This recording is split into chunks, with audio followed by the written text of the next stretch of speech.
നിനക്കിത് എന്താ പറ്റിയത്? എല്ലാം ഒരേ രുചി തന്നെയല്ലേ? ഇത് തന്നെ ഞങ്ങള് പെണ്ണുങ്ങള് പല വേഷത്തിലും പല വർണ്ണത്തിലും പല ചന്തത്തിലും ആണെന്നേ ഉള്ളൂ. ഇക്ക ഉദ്ദേശിച്ച ഗുണം ഒന്ന് തന്നെയാ. നീ എന്താ ഉദ്ദേശിച്ചത്?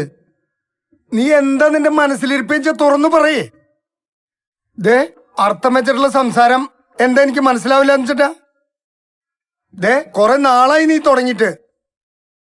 എനിക്ക് ഭ്രാന്തൊന്നുമില്ല. ചില കാര്യങ്ങൾ ഇക്കാനെ ബോധ്യപ്പെടുത്താനുണ്ട്. എന്ത് ബോധ്യപ്പെടുത്താനാടി? മനുഷ്യന് മനസ്സിലാവുന്ന ഭാഷ പറയടി. ഞാൻ ഉടുത്തൊരുങ്ങിട്ട് എങ്ങനെയുണ്ട്? ഭംഗിയുണ്ടോ? തേങ്ങ കൊല. നിനക്ക് എന്താടി തലയ്ക്ക് വട്ടായ? ഞാൻ പല പ്രാവശ്യം പറഞ്ഞു എന്താണ് കാര്യം ചിക്കൻ പറയേ.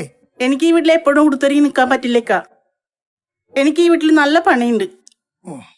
ഇക്കടെ കാര്യങ്ങൾ ഒരു കുറവില്ലാതെ നോക്കണം, കുട്ടികളെ നോക്കണം. ഇതിനിടയ്ക്ക് വീട്ടിൽ ഉടുത്തൊരുങ്ങി നിൽക്കാൻ സമയമില്ലേക്ക. ഇക്ക ദേഷ്യം വരുമ്പോ എപ്പോഴും ചോദിക്കാറില്ല നിനക്കെന്താ വീട്ടിൽ ഇത്ര പണിയെന്ന്. ഞങ്ങൾ പെണ്ണുങ്ങൾ എടുക്കുന്ന ജോലി സമയം കണക്കാക്കാൻ പറ്റത്തില്ല. ഒരു ദിവസം ആദ്യം എണീക്കുന്നതും അവസാനം കിടക്കുന്നതും ഞങ്ങൾ പെണ്ണുങ്ങളാ.